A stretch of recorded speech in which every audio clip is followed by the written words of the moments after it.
Hello, good evening, and welcome to a fresh edition of Game On here on News Central Television. My name is Babatunde Koiki. Warm welcomes to you wherever in the world that you're watching us from. Don't forget, this show comes to you live Mondays to Fridays, 9 to 10 p.m.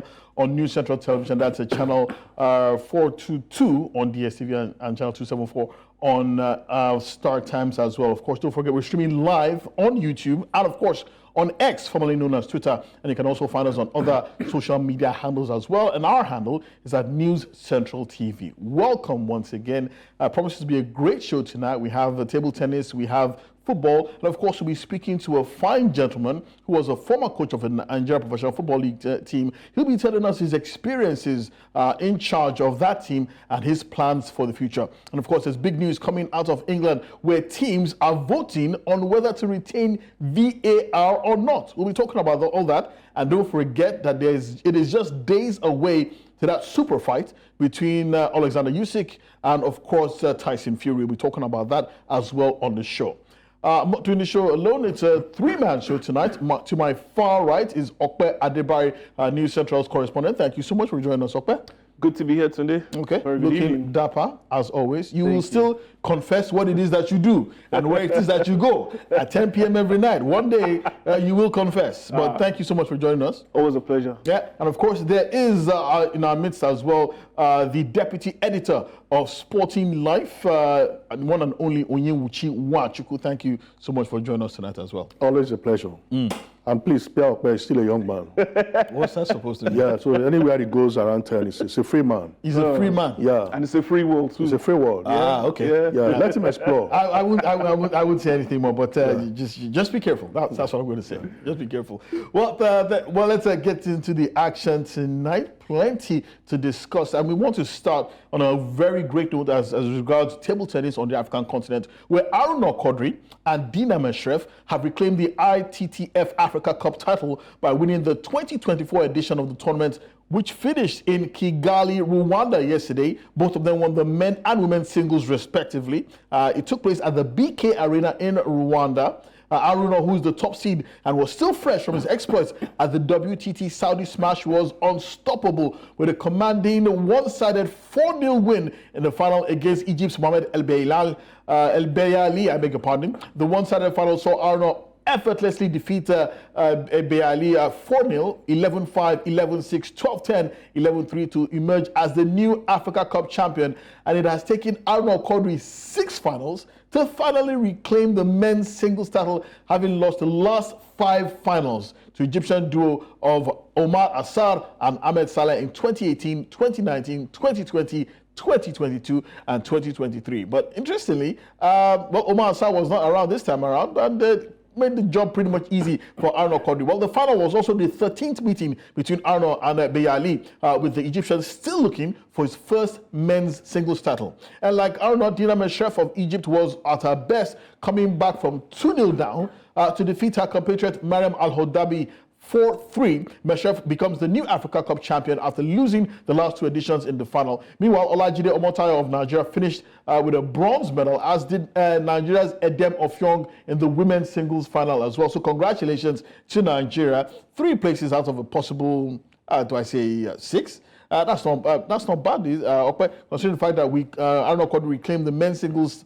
title as everyone expected he would. And Dina Meshref pretty much bounced back to winning ways, but it's good to see Nigeria in winning at least 3 medals in this particular competition. Definitely it is. I remember last week when Onyewuchi and I were speaking about it, while giving our best wishes to Aruna, we were also hoping that he had the same intensity and energy needed. He's been involved in a lot of competitions. He's had issues with the ITTF as well. So it's good to see that he's still in good condition. No, he had issues with the WTT. WTF, pardon me, with the WTT. So, I mean, it's good to see that he's in good condition now. And considering the fact that the Olympics are just right around the corner, we're expecting great things from him as well. He's one of Nigeria's captains. And we're just happy that he's in good form. So very important win for him, especially considering the fact that this competition was without his nemesis in Omar Assar. I think it only made sense for him to go all the way to the final and to get this for him. Also for Edem Ofyong, very, very important win for her as well. I think, she's had it difficult in recent years, trying to get important titles, but another important one for her. Also, I think it's it's very hard to ignore the fact that we're very close to the Olympics. Couple of days left. These competitions are always good. Helps to get them in good form because they're competing against the best. And when you're competing against the best, I mean, it's iron sharpens iron.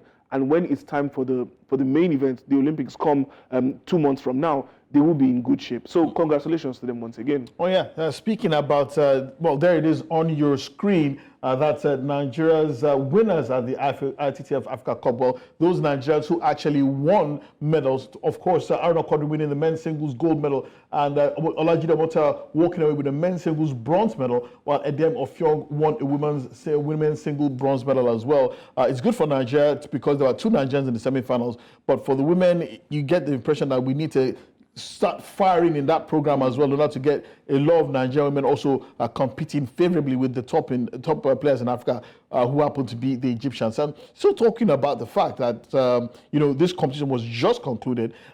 Just immediately after the conclusion of this competition, we will see the Africa qualifiers for the Paris Olympic Games table tennis event. And of course, that will also take place as well at the same venue, the BK Arena in Kigali. It's the ITTF African Olympic Qualification Tournament. Starts tomorrow, eagerly anticipated tournament. It'll take place from tomorrow, the 16th of May, up until the 18th of May, which because of the deadline for securing tickets to the Paris Olympic Games is getting much closer. And 6 players, 3 men and 3 women, are expected to end their sports for Paris. A total of 26 men and 24 women from 15 African countries, including host Rwanda, will compete. And leading the quest for qualification are Nigeria's top seeds, Olajide Omota and Ofiong Edem. Omota will face a formidable challenge from rising stars like Tunisia's Wassim Essid, Cameroon's Ilan Batix, Madagascar's Fabio Rakotonarimana, and the experienced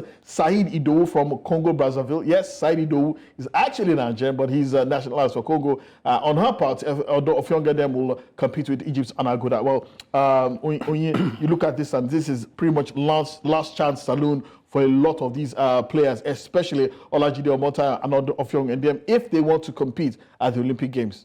Yeah, very difficult. I just saw Anna Goda. I think she's the 16-year-old Egyptian that won gold at the women's singles at the African Games. And judging from what Ofiong Edem has done of recent, I think it's going to be an uphill task, against this youngster. She even got to the semi-final of this African Cup, and I don't know. I don't know how Edem is going to do it, but Omotayo too. He's going to compete against some of the best. Aruna Quadri has already qualified, and those 2 tickets are very crucial because Aruna will just be the lone representative from Nigeria if they fail to qualify. So I don't know how they're going to do it. We are sending our best wishes, but the best wishes may not be enough, judging from their performance at this African Cup. Ofiong Edem won the bronze medal. Motai also won the bronze medal. But if you're looking at it critically, the players that are above them, who are they're going to compete against, might have the edge over them. But let's see what happens. It's 3 tickets for the men, 3 tickets for women. Surely, somehow, at least touch one. At least Nigeria should pick one of those 3 tickets. Maybe on Motayo. There has been this argument. You said something very, very crucial about the dwindling fortunes around our female table tennis players. It was a big issue at the Commonwealth Games in Australia. The past minister, Solomon Dalong, with some ITTF, the Nigerian Tennis Federation, decided to take male tennis players, if you remember, to that edition of the Commonwealth Games. Yes, true, exactly. And to the detriment of the female women's program. Their justification was that we had better chances of winning medals, which was really justified somehow when you look at it. But I think the NTTF did a lot of work to do to help, especially when we have the likes of Hope Oduaka coming up, to encourage more players to follow to climb the ladder up and continue to compete against the best. Ofiong Edem has tried her best. I think somehow we don't want to say age because she has done her best for this country.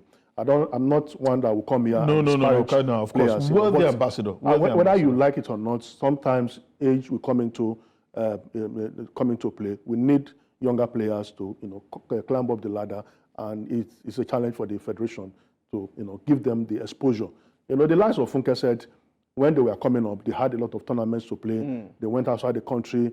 In fact, the tournaments were not a problem for them. So I think these talents that we are discovering now should also get that kind of opportunity. It's also a challenge for us on the show as well to bring at least members of the Nigerian Table Tennis Federation here on the show to come and explain and probably even promise us how they plan to revitalize, revive, and re-energize Nigeria's table tennis program in order to ensure that we will continue to compete with the best in Africa and even become actually the best in Africa. Although I must confess, it is a tough call considering the fact that there are those who are in the know who tell us that the Egyptian Table Tennis Federation, actually their budget is actually supersedes that of the Nigeria Football Federation. Just think about that for a minute. Well, let's leave table tennis behind on the African continent and move to what promises to be one of the seminal events of this century. It is a fight that everyone has been waiting for, and it is just days away. WBC champion Tyson Fury, who has a formidable record of 34 wins, no losses, and just one draw with 24 knockouts. He will come up against WBO, IBF, and WBA champion Alexander Usyk, who was a former cruiserweight undisputed champion, has a record of 21 wins, 20 from 21 fights, 14 knockouts, and both of them will battle for the undisputed heavyweight crown this Saturday at the Kingdom Arena in Riyadh, Saudi Arabia. The winner becomes the division's first undisputed champion since Lennox Lewis accomplished that feat in 1999. But it must be said that back then there were only 3 belts on the line. This is the first time in history that all 4 belts will be on the line. And on yesterday at the Boulevard Riyadh City, the main event combatants and the undercard fighters made their grand arrivals. The pageantry, of course, was befitting one of the most anticipated heavyweight fights in modern memory. Of course, been long simmering rivalry between both men. A lot has been said back and forth. It should have happened earlier, but Tyson Fury suffered a small injury that postponed it much later than expected. But you know what they say, justice delayed is justice denied. Well, this fight was delayed, but it won't be denied on Saturday night. And Tyson Fury was speaking. He says, I predict that somebody's O has got to go, and it's going to be that team over there. Unfortunately for them, Alexander Usyk is a great fighter, Olympic gold medalist, cruiserweight world champion, heavyweight world champion. But unfortunately for him, he has come up against the great Tyson Fury in the era of me. I'm really looking forward to Saturday night. On his part, Usyk said, I feel good. I'm very happy to be here. Saturday is a special day because I will have the opportunity to become undisputed for a second time. It's great. It's very good for me. It's very important for my country. I like that. I have a plan. It's a better plan, and it's a great plan.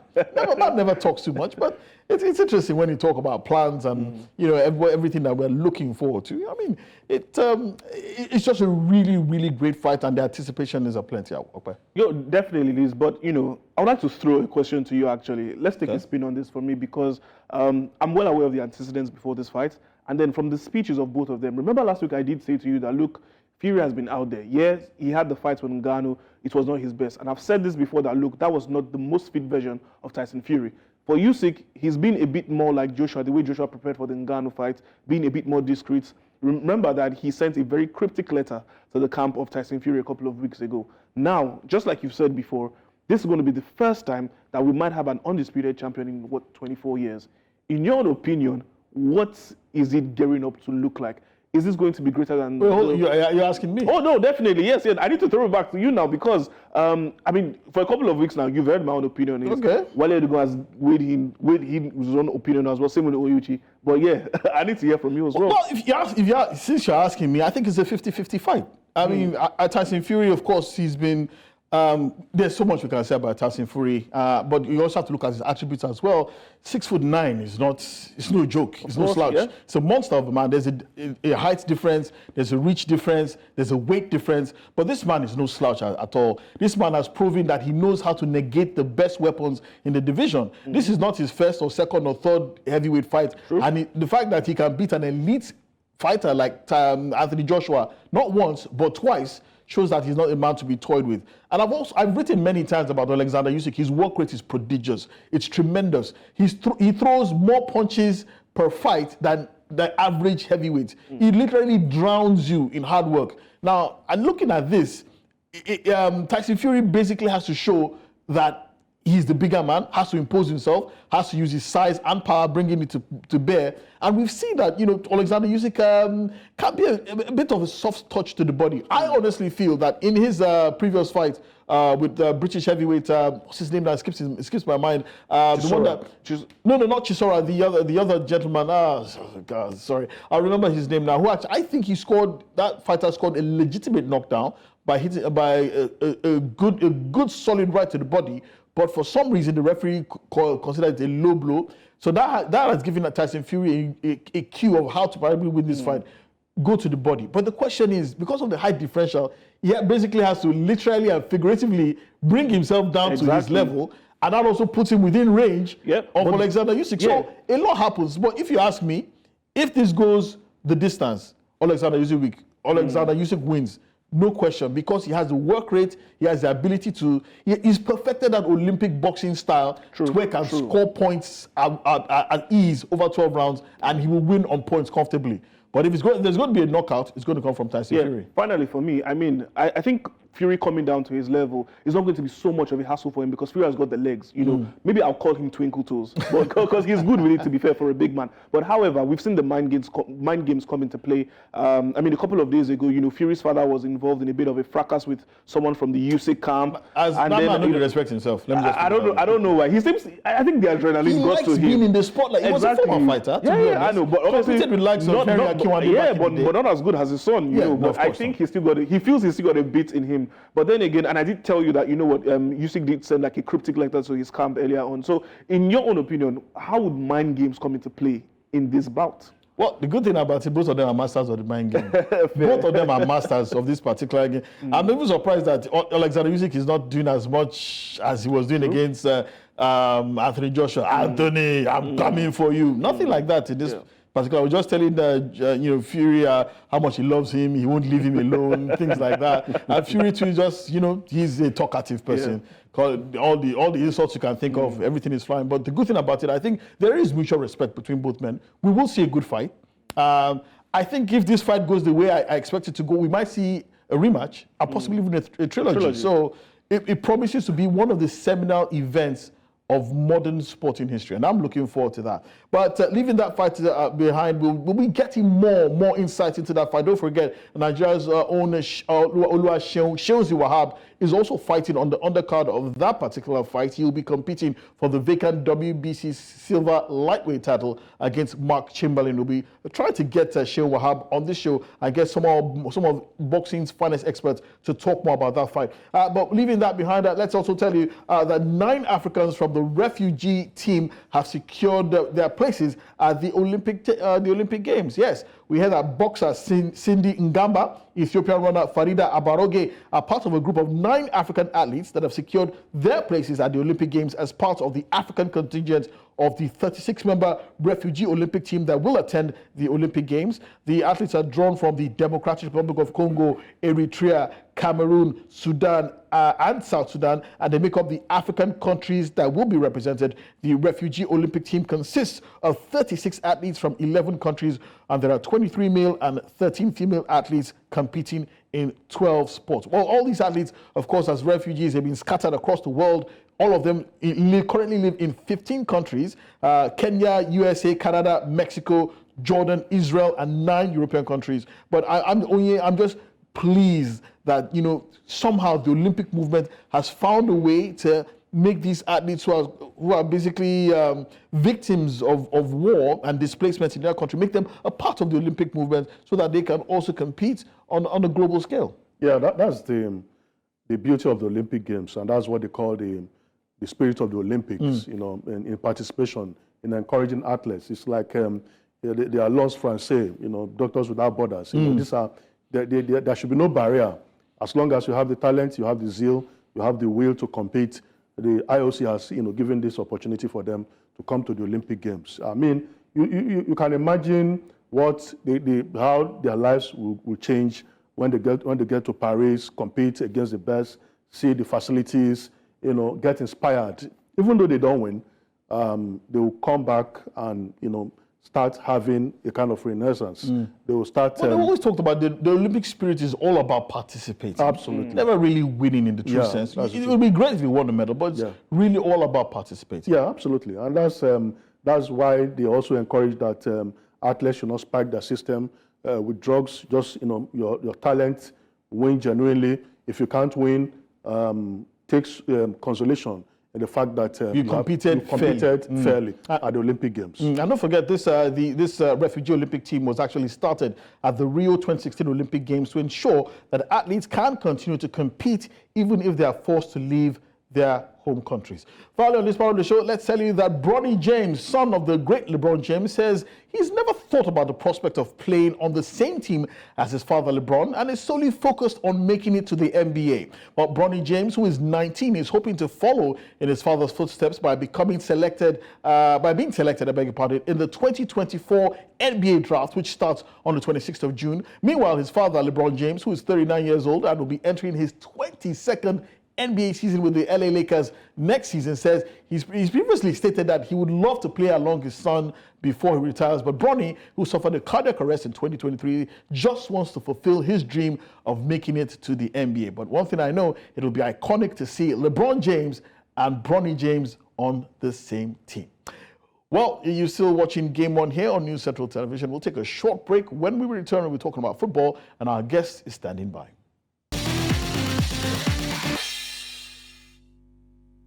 Thank you so much for staying tuned. You're still watching Game On here on News Central Television. It's time to talk football now, and we start with news from the domestic scene, where Rivers United, who have been playing in their outstanding games, were in action today away in Umuahia against Abia Warriors. Well, if you're a Rivers United fan, look away, because Rivers United actually lost that game by 2-0, which means that they've only won one. I beg your pardon, they haven't even won any single one of their outstanding games. And there you see it on your screen. Their first game, they lost 2-1 away to Bielsa United, lost 2-1 away at Remo Stars. Their only points they've picked up was a goalless draw away at Quadri United, even though we heard that they escaped that game by the skin of their teeth, because Quadri United struck the woodwork no fewer than 5 times in that game.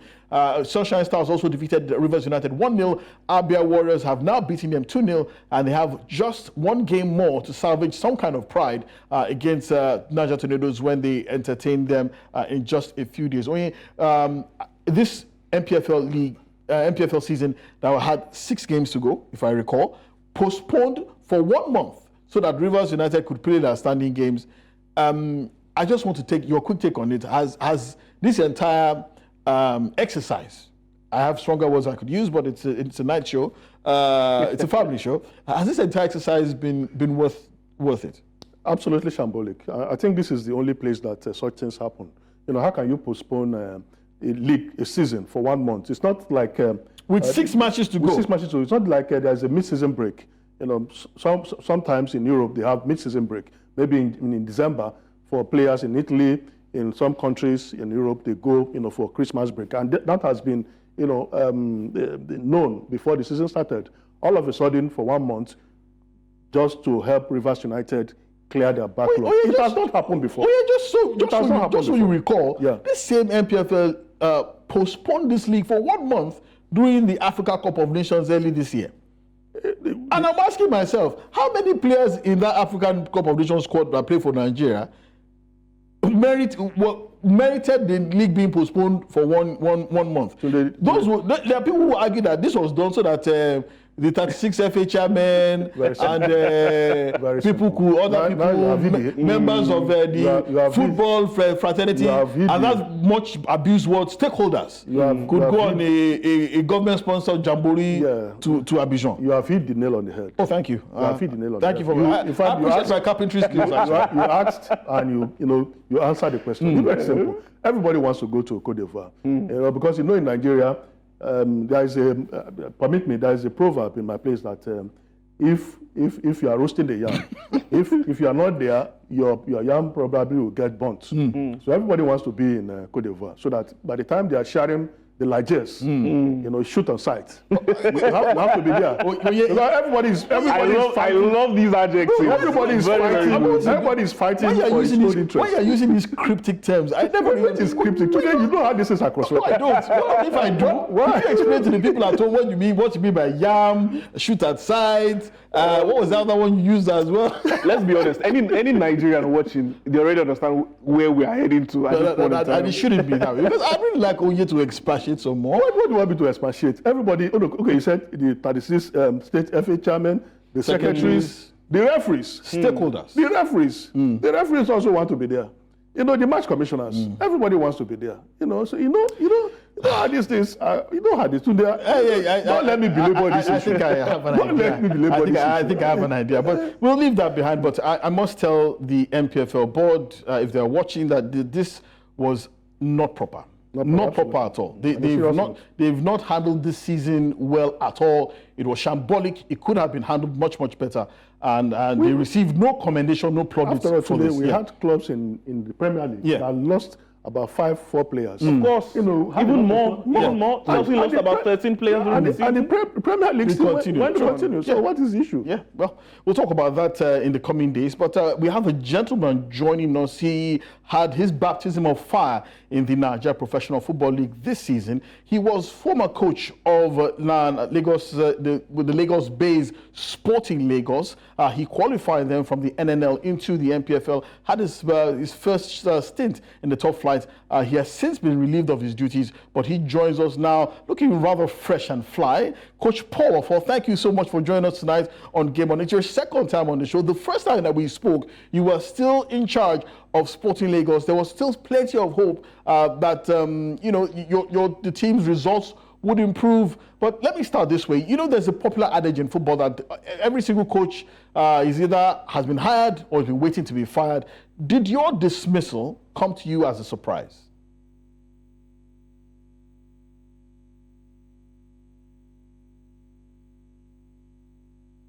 Hello? Hello, Coach Paul? Okay, okay, I can hear you. Yeah, so thank you for having me. Yeah, by dismissal wasn't a surprise to me. I would say I kind of had an idea that it was going to happen, and I tried as much as possible to give my best to the team and make sure that we win that last match against Sunshine Stars. Well, still talking about your time at the, in charge of Sporting Lagos, how would you describe, the adventure of, participating in Nigeria's premier sporting football division?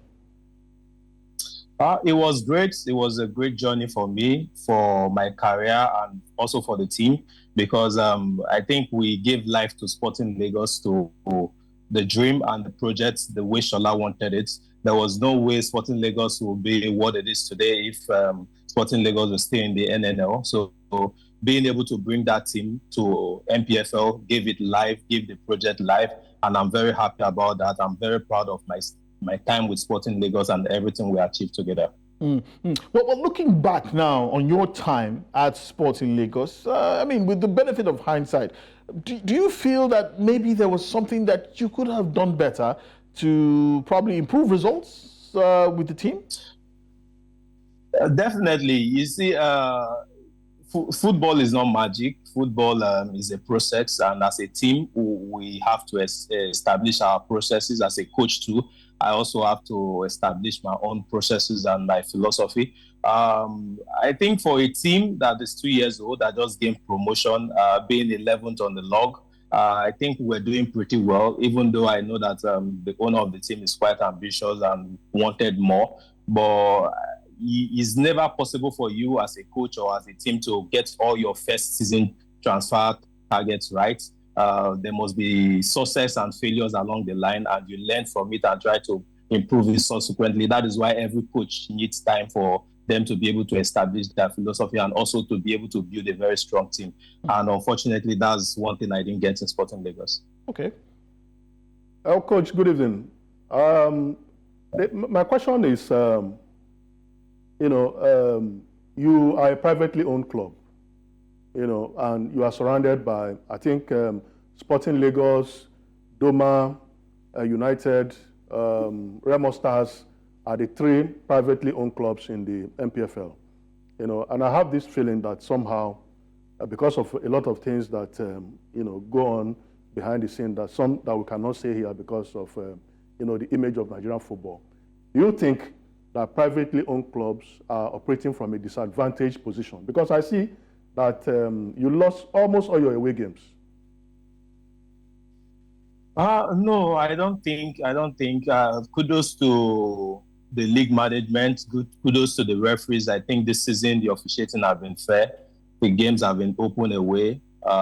We don't expect it to be 100%. This is the first season for the board, the league board, and I expect to see better, improved officiating going forward. So I don't think the private-owned teams are operating at a disadvantaged position, because if you look at what Remo Star is doing, you see Remo Star is doing very well. They are picking points away. You see Doma in the first half of the season also, they did very well. Unfortunately, they are not doing so well in the second round. So I think it's all about process, and it's all about building your team also, and establishing your basic principles and trying as much as possible to get the best leg in the league into your team, because without good talent, it's impossible for you to win. You need to first of all make sure you get your recruitments right, then you start imparting them for them to be able to function as a team.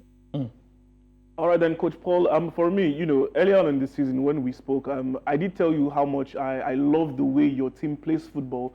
You know, your ideology was clearly seen through the pitch. I love the 3 at the back formation. You made it so flexible for your players that, you know, sometimes you even have your center backs, you know, roaming forward and whatnot. But do you think that your style of play was only suited for you on the artificial turf at the Mobalaji Arena, and it was difficult to play that same style of football whenever you went on away games? And secondly, would you say that the way you like to play football, would that always be a determining factor whenever you want to get jobs with other clubs? The field aspects, I don't think there are so many teams away with bad pitch apart from Heartland, Abia Warrior, and I think Niger Tornadoes.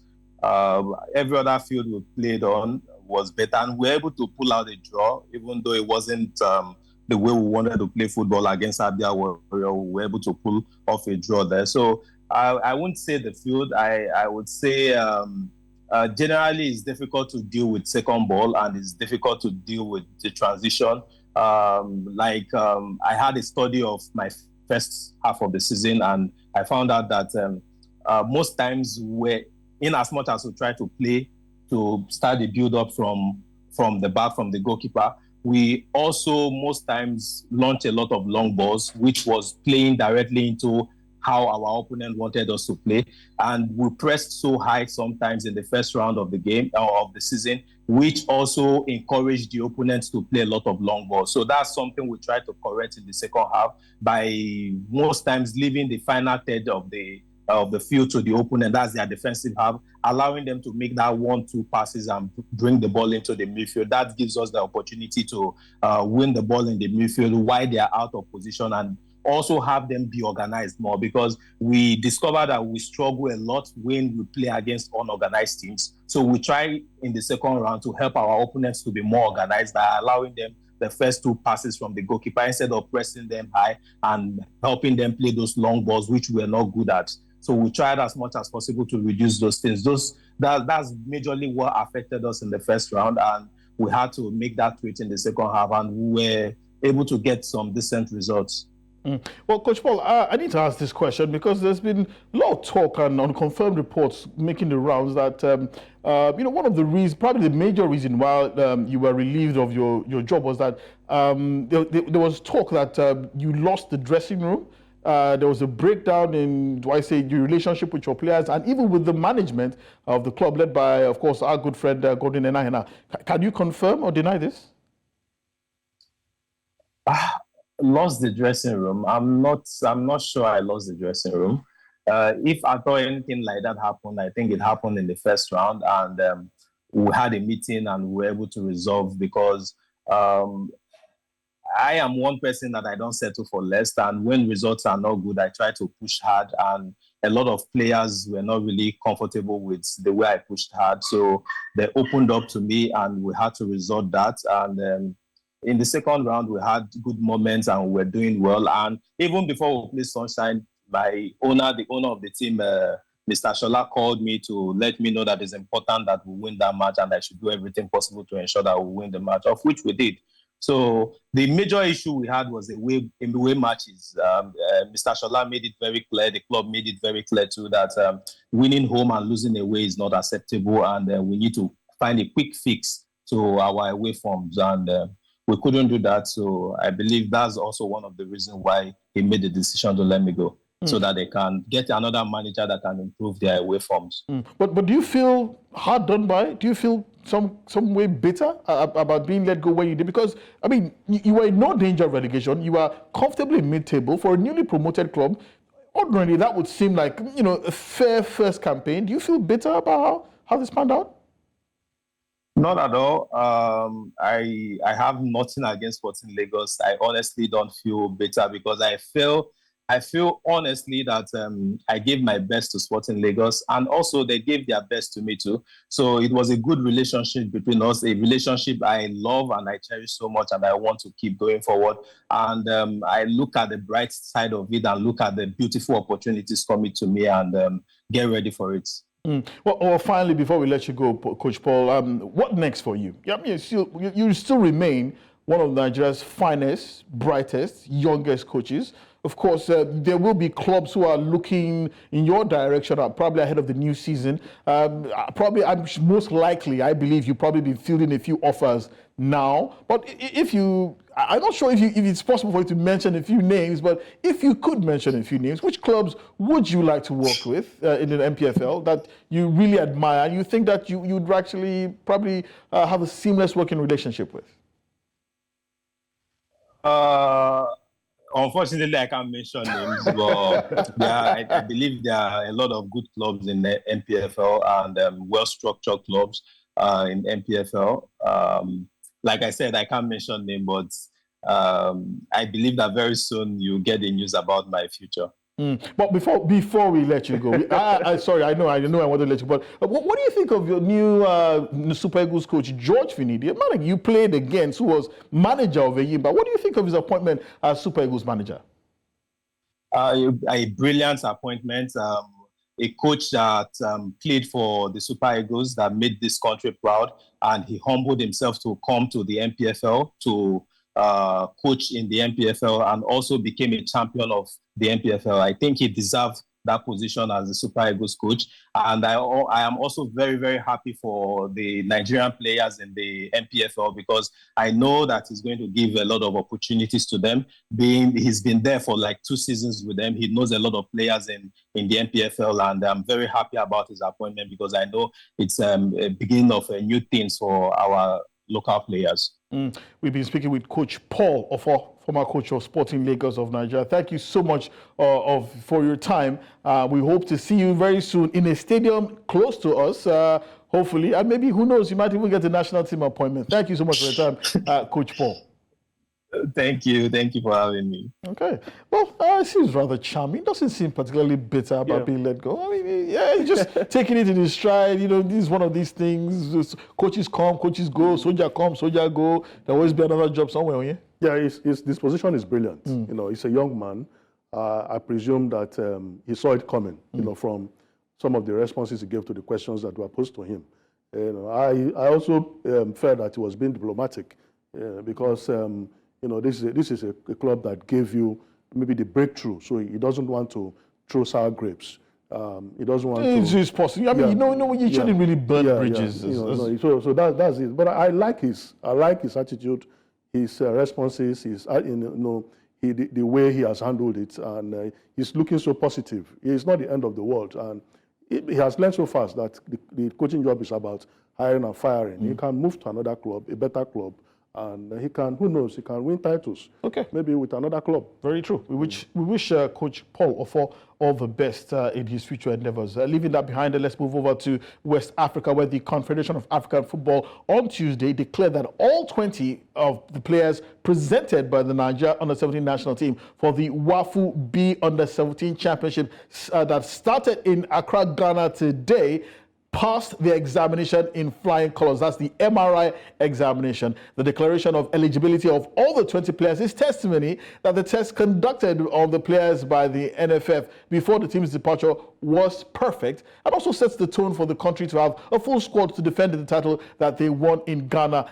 last year. Well, the Eaglets begin their defense of the title when they face their counterparts from Burkina Faso at the University Stadium on Thursday, 16th of May, with kickoff set for 3 p.m. Ghana time, which is 4 p.m. Nigeria time, before they face Niger Republic on Sunday, 19th of May, and also Togo on Wednesday, the 22nd of May as well. Well, gentlemen, that's Group A, has Niger, Cote d'Ivoire, Togo, and Benin Republic, while Group B has Ghana, Nigeria, and Burkina Faso. Oh, well, interesting.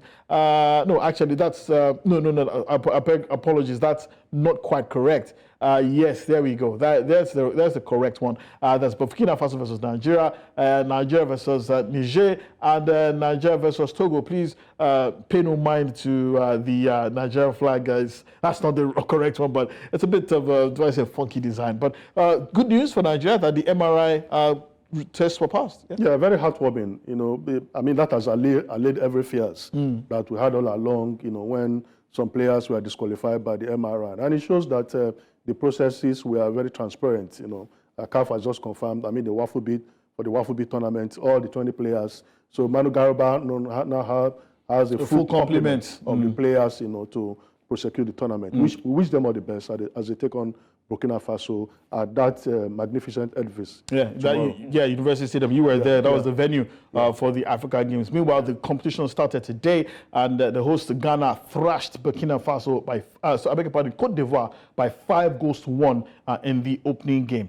Yesterday, a match was played at the Tottenham Hotspur Stadium. It did not end well for Tottenham Hotspur's fans, but surprisingly, it also caused quite a number of tears across North London, especially from Arsenal fans. Yeah, because the Manchester City won that game and have now pulled ahead in the race for the Premier League title. They won that game by 2-0, and they are looking good to retain their title. Don't forget, both teams are at home in their final fixtures. In match day 38, Manchester City will be at home to West Ham United, while Arsenal will be at home to who? Everton. Everton in their final game on match day 38. The match is currently going on in the Premier League right now. It's the race for European places. Brighton are losing, I think, to Chelsea by Chelsea. now. Yeah, by 2-0 to... Yeah, okay, just 2-0. 2-0. Man United winning 3-1. 3-1 against Newcastle United. Yeah. Yep. You know, this fixture is very particularly is all about the European places. Yeah. Looking at the way it is, they follow each other in the same order: Chelsea, Newcastle, and Man United. Funny how Chelsea spent 80% of the season in the second half of the table, only to come back, and now they are ahead of Man United, clinching probably the last European spot that could be taken. Well, the European Conference League, good for them. But you know, you begin to ask questions of Erik ten Hag and Man United. But will it be enough to save Mauricio Pochettino's job? I think it will be. I think the owners need to understand that he's got a very, very young squad, and what Pochettino is good at is developing players. For me, that's where he's best at. Winning trophies, I do not think so. One more season to develop these players to be matured and be ready. Hold on. No, a team spent almost $1 billion. Oh yeah, you have to listen to this. A team spent almost £1 billion on rebuilding his squad, and you said winning trophies is not what the coach is good at. Then why is he in that place? No, I mean, Chelsea are not for, you know, they are always impatient. I think the new owners have been quite patient with Pochettino. And like Okwe said, the second half resurgence has shown that, you know, this team has a future. But whether they are going to be patient, you know, to see it through and see that maybe by next season they start competing for the title is what all of us will find out maybe after the season. Well, another thing that we will find out at the end of next month is whether VAR will continue in the English Premier League. Yeah, because we heard that clubs will vote on whether to scrap video assistant refereeing VAR completely from next season at their annual general meeting next month. Wolverhampton Wanderers have formally submitted a resolution to the Premier League, which will trigger a vote when the 20 clubs meet on the 6th of June. Of course, VAR was introduced in 2019 to support on-field officials with key match decisions, but there have been a number of controversial incidents involving the technology, especially this season. Well, the Premier League says it acknowledges the concerns about VAR, but fully supports the technology and will continue to work with referees body PGMOL to make improvements. And any rule change will need a 2/3 majority. That means 14 of the 20 clubs will need to vote in favor of whether to keep VAR or not. Well, moving to the Bundesliga now, Victor Boniface, Nigerian international striker, has been named Bundesliga Rookie of the Season following a brilliant debut campaign for Bayer Leverkusen. He beat competition from Chelsea loanee Ian Madsen, who played for Borussia Dortmund, RB Leipzig's Xavi Simons, and Hoffenheim forward Maximilian Bayer. Boniface has been a 4-time recipient of the monthly version of the award, which he won in August, September, October, and November, respectively, after scoring 7 goals and 5 assists in his first 12 games. He was injured after the Africa for 3 months, which meant that he couldn't basically compete favorably in the race for the Golden Boots that, of course, will be won by Harry Kane, who has scored 36 goals in 33 games so far. So congratulations to Victor Boniface, who's had a tremendous debut season. We hear that he's probably in line to replace Victor Osimhen at Napoli, but we heard a lot of clubs are looking at him right now. Definitely, but I don't think he would want to leave, considering the fact that he's about to make history with Bayer Leverkusen, potentially being invincible treble champions, and then taking a look at his season just outwardly, 20 goals in all competitions, 10 assists. He's a fantastic player. What would have happened to Nigeria if he was available at AFCON? But, the future is bright for him. Looking forward to seeing him in the squad for June for the World Cup qualifiers. But brilliant season for Victor Boniface. Oh, yeah. But finally, just on this part of the show, before we go, let's tell you that UEFA has told teams at Euro 2024 that only captains will be allowed to approach the referee to speak about decisions taken during games, and other players doing so will also risk being booked. Well, the move by Europe football's governing body is to try to stop a group of players from mobbing referees in scenes which are bad for the image of football. Of course, when you see those scenes where players rush a referee like hunting dogs on the African savannah, and UEFA said they don't want to see this at Euro 2024, and they said that any teammate ignoring his captain's role and/or who approaches the referee showing any kind of disrespect or dissent will be shown a yellow card. Is that? Yeah, but that has always been the norm. The only difference is that it's going to be, documented. It's going to be included in the rule books. That has always been the norm. The captain of the team is the leader. Now you are forced. We have had captains who shied away from their responsibilities, allowing other players to mob the referee. But now the captain must, go and meet the referee. But these players, they get coconutted. Will they listen? No, but by the time they get reprimanded, the sanctions are there. Everybody will listen. When there is a consequence for actions, then everybody will fall into line. Okay. Well, we'll hope that we'll see some kind of good behavior from players, especially when they are contesting on-field decisions. I want to thank Okwe Adebari for joining us tonight, and of course the formidable presence of Onyewuchi Nwachukwu, who always brings his wisdom and of course his ability to sprinkle the right amount of adages and African wisdom into helping us to resolve knotty football issues, and also to the people behind the scenes, my producer, my director, who made this show possible, and also most importantly to you for watching this show. But before we go, let's remind you that in 1960, the world watched on in awe as Abebe Bikila, a newcomer from Ethiopia, became the first East African to win Olympic gold. Yeah.